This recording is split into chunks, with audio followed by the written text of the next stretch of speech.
নমস্কার। কবিগুরু রবীন্দ্রনাথ ঠাকুরের কবিতা মানবপুত্র।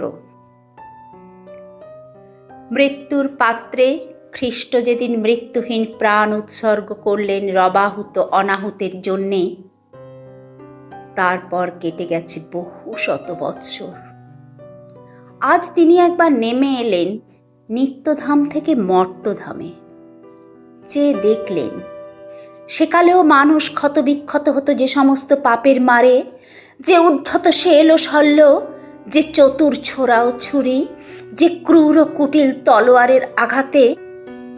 বিদ্যুৎ বেগে আজ তাদের ফলায় শান দেওয়া হচ্ছে হিসিস শব্দে স্ফুলিঙ্গ ছড়িয়ে বড় বড় মসিধূমকেতন কারখানা ঘরে।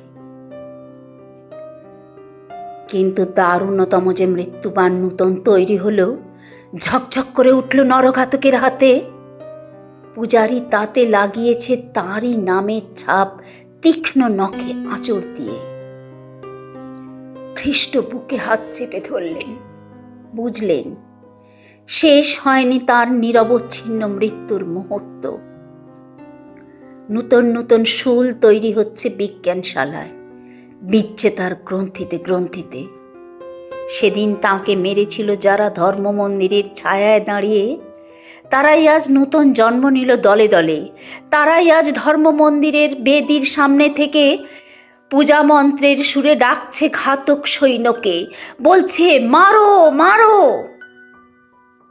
মানবপুত্র যন্ত্রণায় বলে উঠলেন ঊর্ধ্বে চেয়ে, হে ঈশ্বর, হে মানুষের ঈশ্বর, কেন আমায় ত্যাগ করলে?